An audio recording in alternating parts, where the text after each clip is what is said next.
Attendance में मैंने photo electric fact जो है उसको स्टार्ट किया हुआ था, और कल जो क्लासिकल थ्योरी के 2 फेलियर थे उनको मैंने किया था, जिसके अंदर जो है वो हमने एक इंटेंसिटी प्रॉब्लम और दूसरा फ्रिक्वेंसी प्रॉब्लम जो है उसको देखा था। तो आज हमारा लेक्चर नंबर 8 है।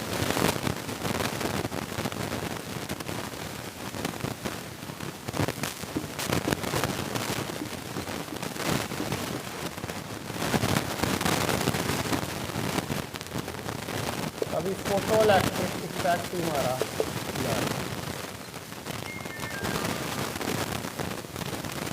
ठीक है जी। तो 2 प्रॉब्लम्स, इंटेंसिटी प्रॉब्लम और फ्रिक्वेंसी प्रॉब्लम जो है वो हमने डिस्कस कर लिया था। एक तीसरा रह गया था, और तीसरा जो है वो क्या है, वो टाइम डिले प्रॉब्लम।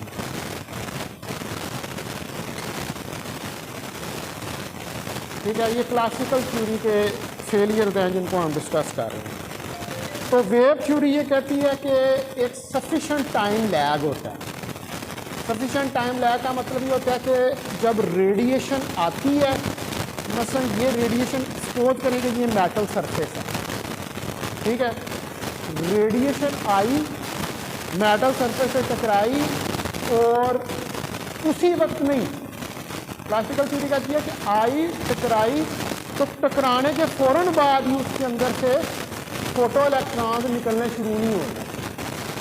वो कहता है कि इसके अंदर थोड़ा सा टाइम का लैग होता है, थोड़ा सा टाइम लगता है, और उसके बाद जो है वो फोटो इलेक्ट्रॉन्स जो हैं वो निकलना शुरू होते हैं। ठीक है, तो ये लेकिन जो टाइम का लैग था जो क्लासिकल थ्योरी प्रोडिक्ट कर रही थी, जो एक्सपेरिमेंट्स किए गए थे फोटो इलेक्ट्रिक इफेक्ट के, उन एक्सपेरिमेंट्स के अंदर ये टाइम लैग जो है वो एग्जिस्ट नहीं कर रहा था।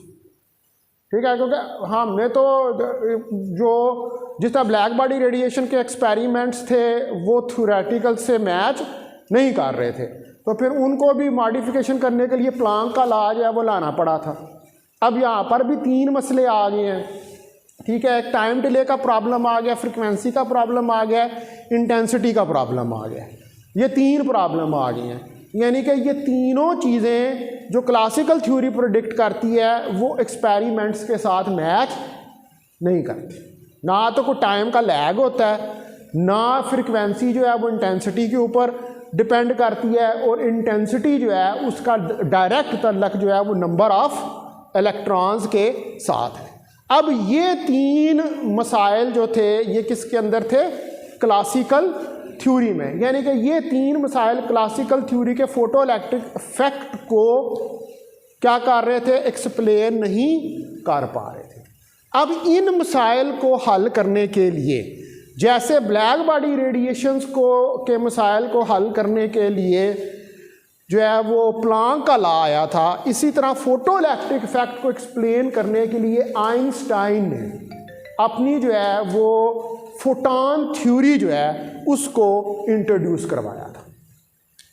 अब ये जो आइंस्टाइन की फोटॉन थ्योरी थी, प्लांक ने जब ये कहा था कि जो एनर्जी ब्लैक बॉडी रेडिएशंस के अंदर अमिट होती है वो एनर्जी जो है वो in the form of packets और ब्रस्ट ऑफ एनर्जी जो है वो निकलती है। यानी कि वो जो पैकेट्स ऑफ एनर्जी होते हैं या जो ब्रस्ट होते हैं उनको आप क्वांटा का नाम देते हैं कि these are known as quanta.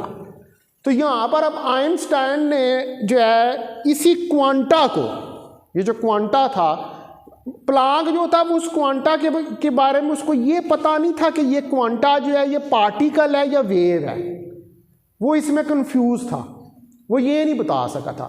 लेकिन आइंस्टाइन ने आके इसके अंदर ये मॉडिफिकेशन की।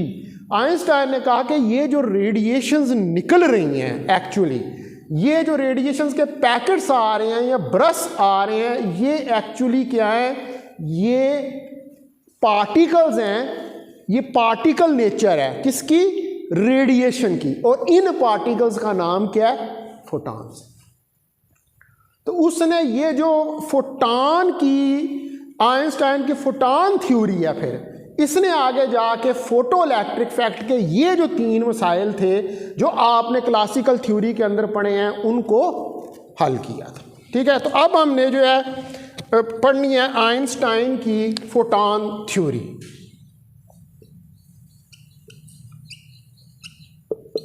Einstein photon theory. ठीक है जी, तो 1905 में, ठीक है, इन 1905 के अंदर आइंस्टाइन जो है इसने एक रेवोल्यूशनरी अजम्पशन दी about the nature of light, और इसने कहा कि लाइट बिहेव करती है as a packet of energy, और ये जो पैकेट ऑफ एनर्जी है that is known as photon. ठीक है, the light behave as a packet of energy and these packets of energy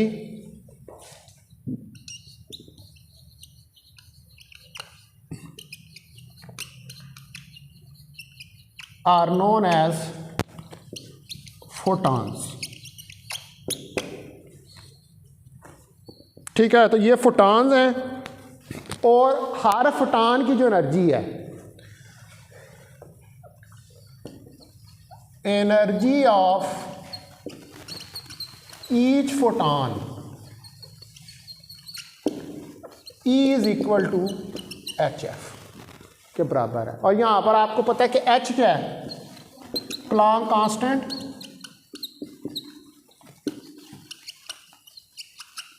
और F जो है वो फ्रीक्वेंसी।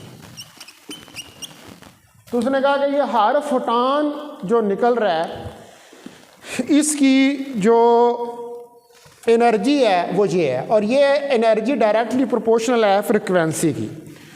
तो आइंस्टाइन के मुताबिक लाइट की जो बीम है वो बिहेव करती है as a stream of particles, ठीक है, in contrast to wave theory. Wave theory तो कहती है ना कि लाइट बिहेव करती है एज ए वेव। आइंस्टाइन ये कह रहा है कि लाइट बिहेव करती है एज ए पार्टिकल। ठीक है, अकॉर्डिंग टू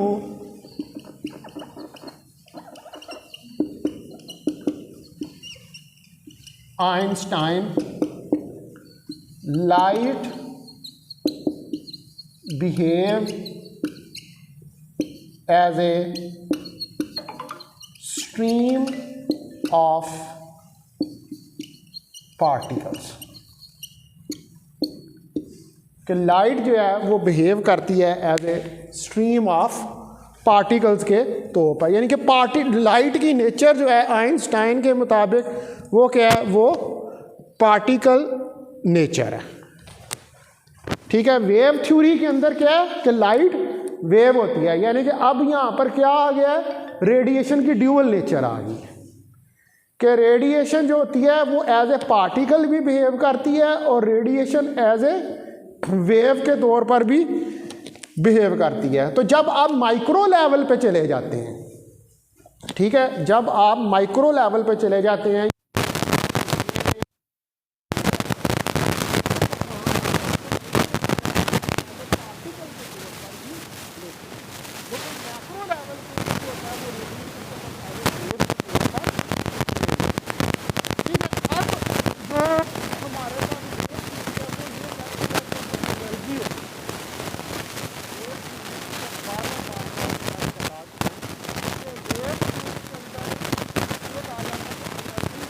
यूनिफॉर्मली डिस्ट्रीब्यूटेड होती है over the wave front. Uniformly का मतलब होता है एक जैसी, जिसके अंदर कोई फर्क नहीं होता। लेकिन क्वांटम के अंदर तो ये कंसेप्ट नहीं है।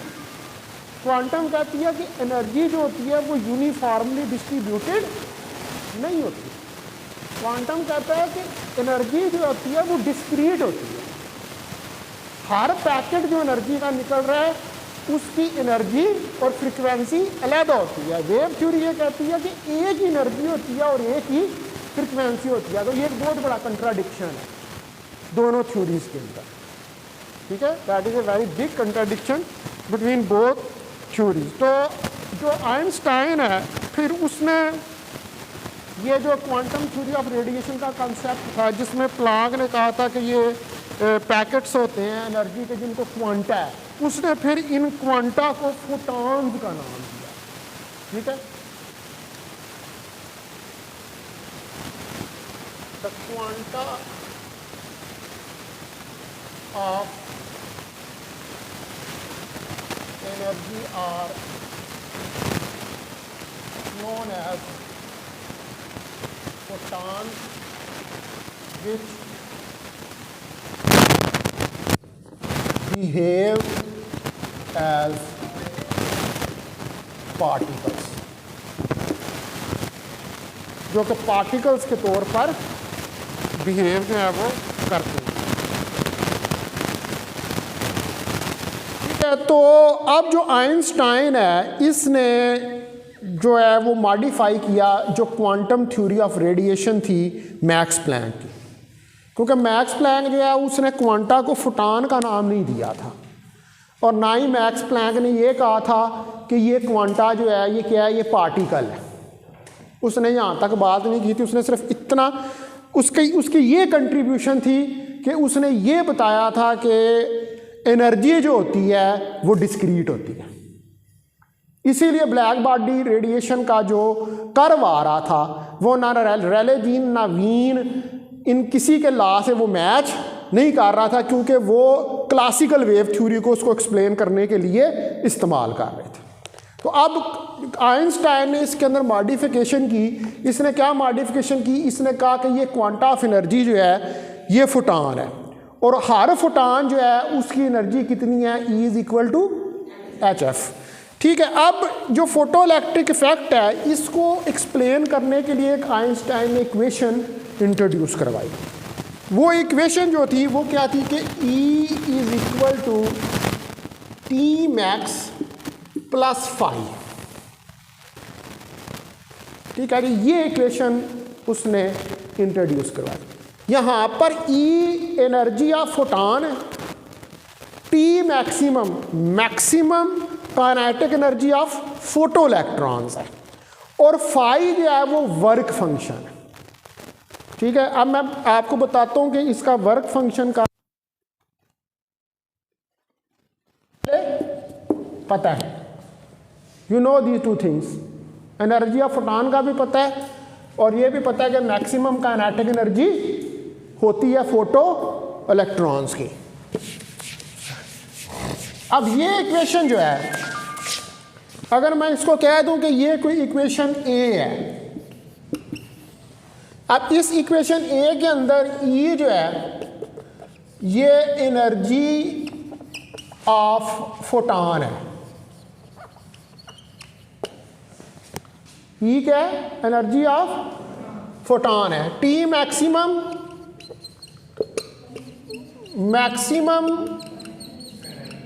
Kinetic energy of photo electrons है,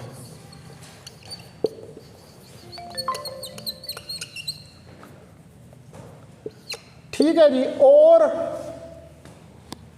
फाई जो है वो वर्क फंक्शन है। अब वर्क फंक्शन क्या है, वर्क फंक्शन जो है एक्चुअली ये थ्रेशोल्ड फ्रीक्वेंसी से रिलेटेड है।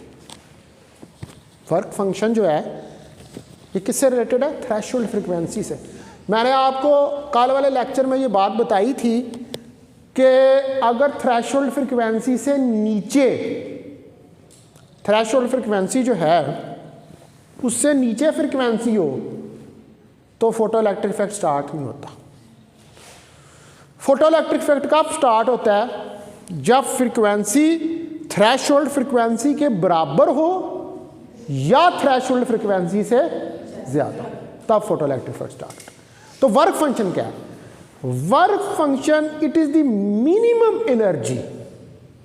What is work function, it is the minimum energy which is required to eject a photoelectron from the metal surface. ये मिनिमम एनर्जी है, इससे नीचे एनर्जी होगी तो इलेक्ट्रॉन एमिट नहीं होगा। और एनर्जी किसके प्रोपोर्शनल होती है? किसके प्रोपोर्शनल होती है? फ्रीक्वेंसी के। तो इसीलिए इसका ताल्लुक किससे है? थ्रेशोल्ड फ्रीक्वेंसी से। आप ये भी एक्चुअली एनर्जी ही है, लेकिन इसमें इसका एक्सप्रेशन जब लिखूंगा तो उसमें जो एनर्जी आएगी वो HF0 होगी। Phi is equal to HF0। What is F0? F0 is the threshold frequency. ठीक है, तो फाई को हम क्या कहेंगे? इसको हम डिफाइन करेंगे, it is the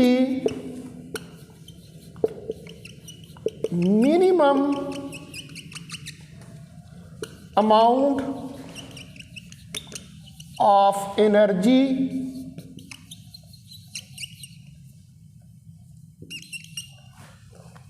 two eject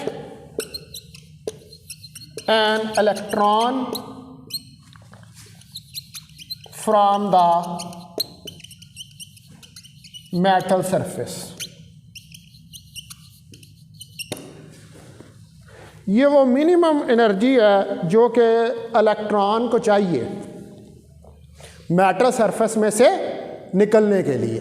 अगर उसको इतनी एनर्जी नहीं मिलेगी तो वो मेटल सरफेस से नहीं निकलेगा। अब वो एनर्जी कहाँ से आ रही है? इंसिडेंट रेडिएशन से।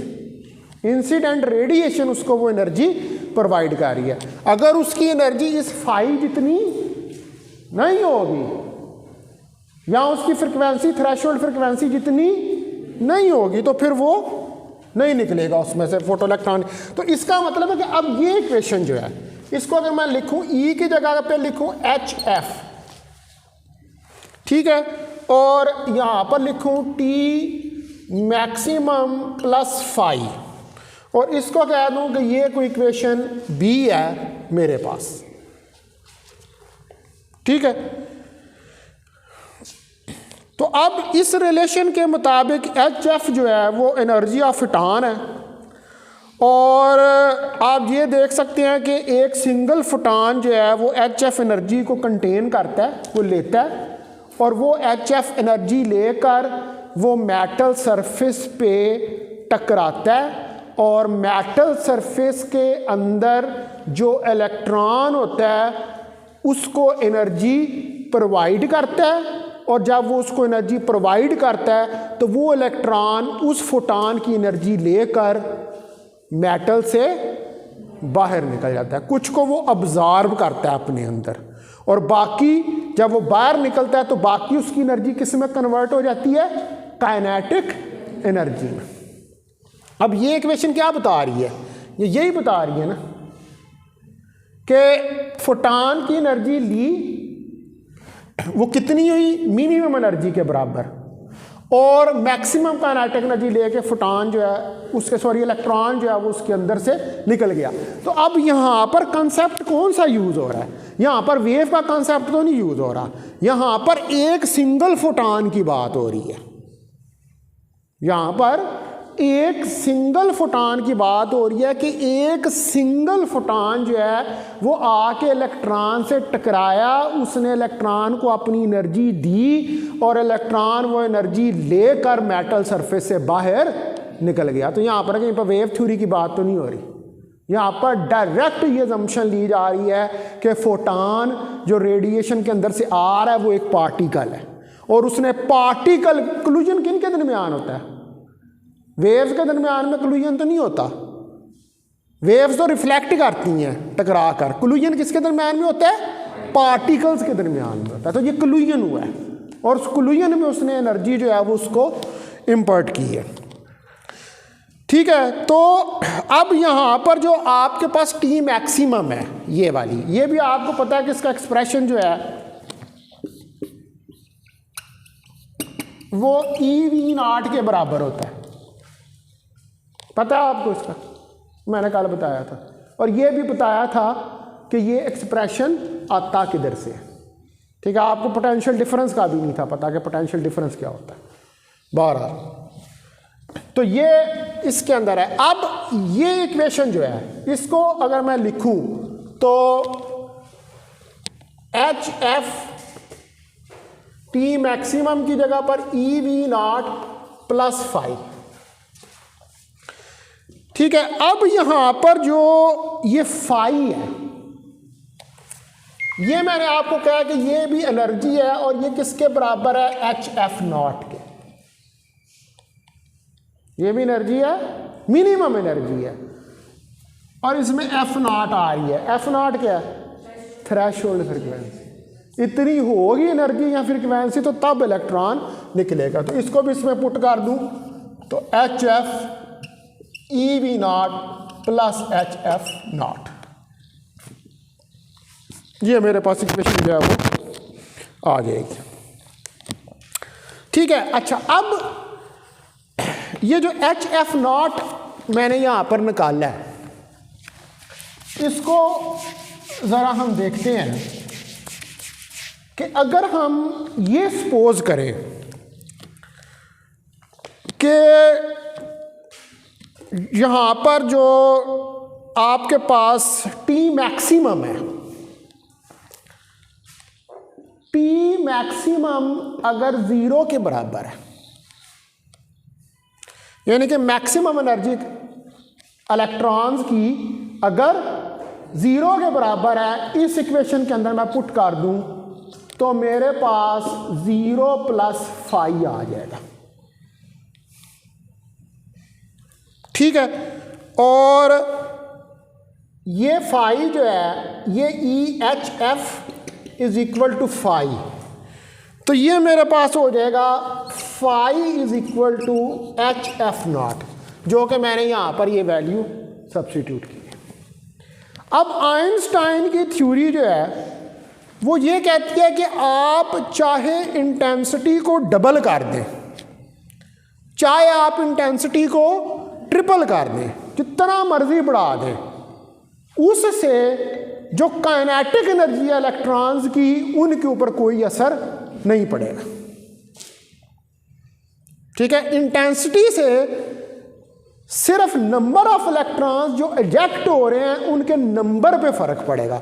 मसलन अगर 10 फोटॉन्स आ रहे हैं तो वो 10 इलेक्ट्रॉन्स निकालेंगे, ये इंटेंसिटी है, मतलब जितनी इंटेंसिटी आई उतने इलेक्ट्रॉन निकल गए।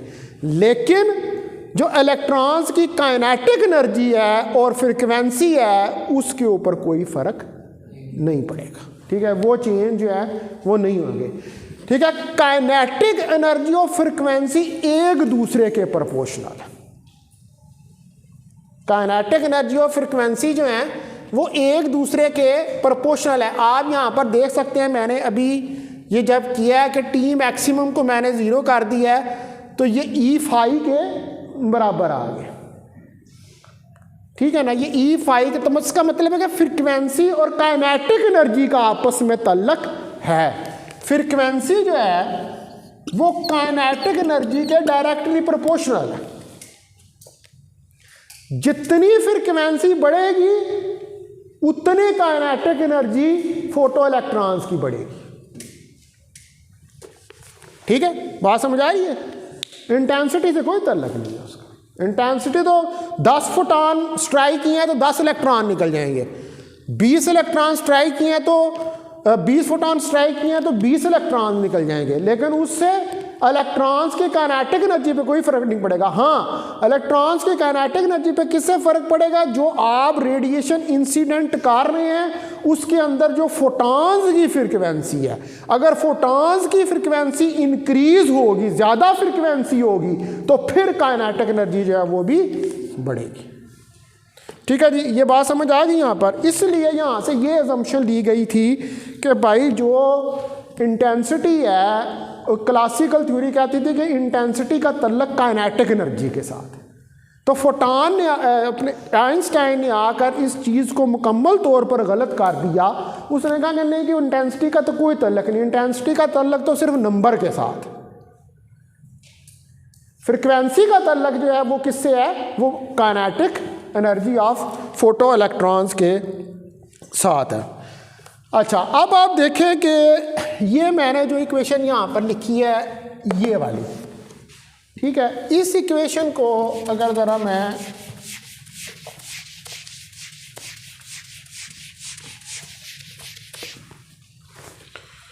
थोड़ा सा मॉडिफाई करूँ तो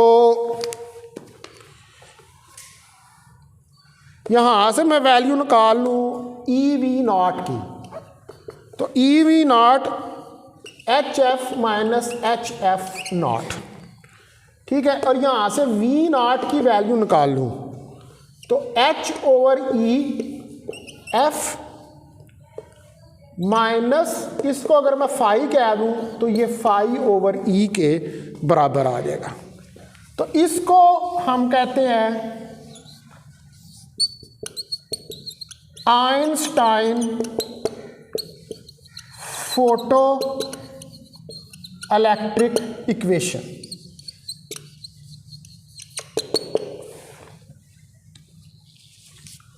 तो इस इक्वेशन में आप ये देख सकते हैं कि वी नॉट और एफ,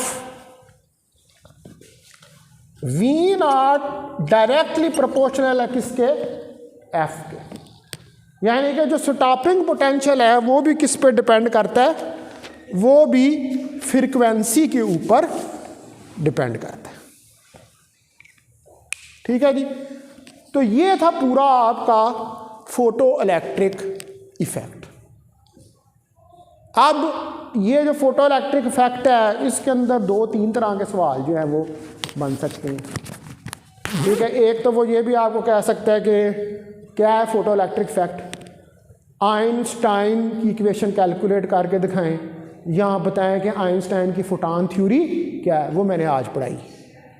या वो ये कह सकता है कि what is photo electric effect, photo electric effect क्या है, उसका एक्सपेरिमेंटल सेटअप बताएं, और ये बताएं कि क्लासिकल थ्योरी की क्या डेफिशिएंसीज थी, ठीक है। तो ये 2 या 3 सवाल इसके अंदर से वो बन सकते हैं। तो this was the first experiment which tells us, ये वो पहला एक्सपेरिमेंट था जो आपको ये बताता है कि जब रेडिएशन मैटर के साथ इंटरेक्ट करती है तो रेडिएशन जो है वो एज ए पार्टिकल के तौर पर बिहेव करती है। Photo electric effect is the proof of that कि रेडिएशन बिहेव्स एज पार्टिकल। आपने पूरा फोटो इलेक्ट्रिक इफेक्ट जितने उसके अंदर क्लासिकल थ्योरी के प्रॉब्लम्स थे वो प्रॉब्लम किस बेस के ऊपर सॉल्व किए, जब आइंस्टाइन ने अपनी फोटॉन थ्योरी जो है उसको इंट्रोड्यूस करवाया। उसके बगैर आप फोटो इलेक्ट्रिक इफेक्ट को एक्सप्लेन नहीं कर सकते ना। तो उसमें अगर वेव थ्योरी पे करते तो फिर तो वेव थ्योरी के मुताबिक तो जौन सी मर्जी मेटल रखो उसके ऊपर जौन सी मर्जी लाइट इंसिडेंट करो उसके अंदर से फोटो इलेक्ट्रॉन्स निकलने शुरू हो जाएंगे। लेकिन एक्सपेरिमेंट्स ये शो कर रहे थे कि इस तरह नहीं होता, हर मेटल सरफेस के अंदर से फोटॉन्स एमिट नहीं होते, ठीक है। अब हमने इसके बाद जो है ये एक पार्ट लिया, मैंने आपको बताया था कि हमने 4 जो हैं वो बेसिकली प्रोसेसेस हैं जो किसी भी रेडिएशन को पार्टिकल जो है वो प्रूव करती हैं, जिसमें मैंने आपको बताया था कि फोटो इलेक्ट्रिक इफेक्ट है, कॉम्पटन इफेक्ट है, ठीक है, पेयर प्रोडक्शन है और एनहिलेशन ऑफ मैटर है। अब मैं अगला जो प्रोसेस है उसको डिस्कस करूंगा जिसको हम कहते हैं कॉम्पटन इफेक्ट। कॉम्पटन इफेक्ट भी ये बताता है कि जो रेडिएशन है वो एज ए पार्टिकल के तौर पर बिहेव करती है। तो जब भी आपने रेडिएशन को पार्टिकल के तौर पर लेना हो तो फिर आपको photo electric effect, Compton effect के एक्सपेरिमेंट्स करने पड़ते हैं। तो now I will start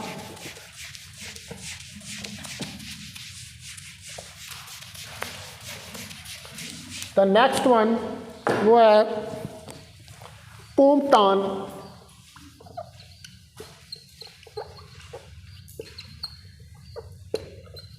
effect, ठीक है। This is an other effect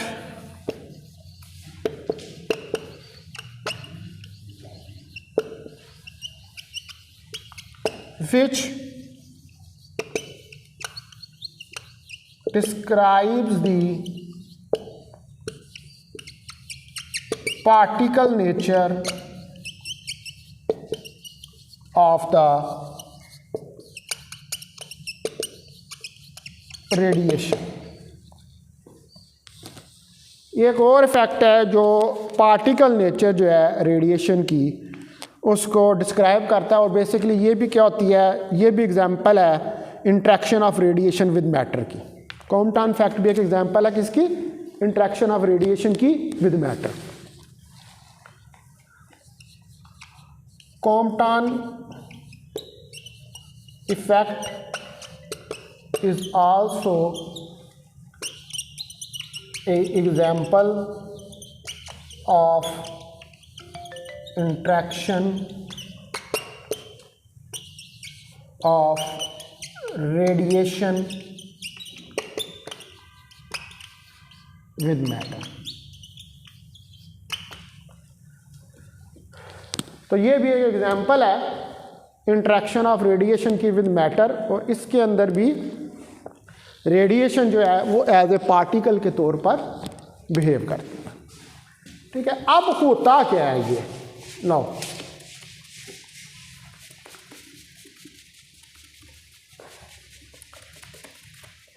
अब हमने ये चीज़ जो है उसको समझना है कि ये होता क्या है। तो एक होती है स्कैटरिंग, एक फिनोमेना होता है, एक होता है रिफ्लेक्शन, एक होता है स्कैटरिंग। आपको पता है स्कैटरिंग क्या होती है? Do you know? फैलाव।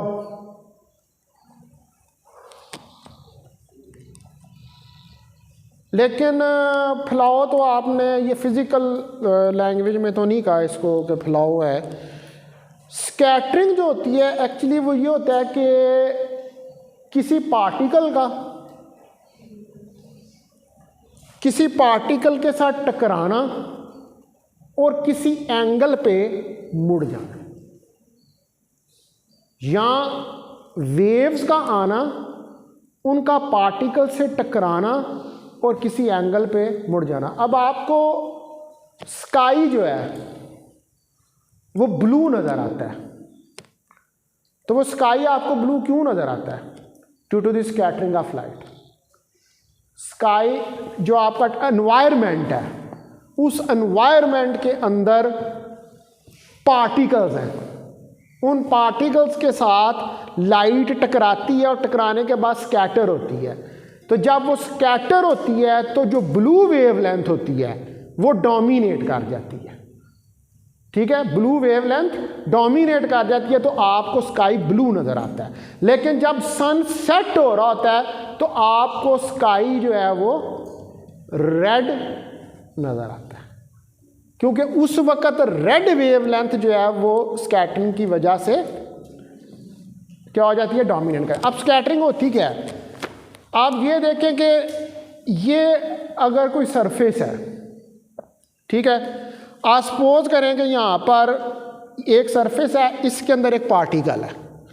अब यहाँ से ये रेडिएशन आई या कोई पार्टिकल आया, इसके साथ टकराया और किसी एंगल पे निकल गया, इधर आया, टकराया और किसी एंगल पे निकल गया। यानी कि आप यूँ कह सकते हैं कि ये एक पार्टिकल है,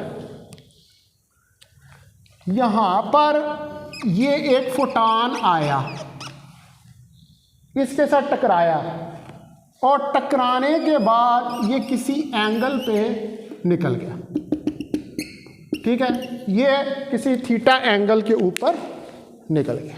तो what is this? This is scattering. ये जो है ये स्कैटरिंग है। ये फिर कल अब आपको मैं जो है ना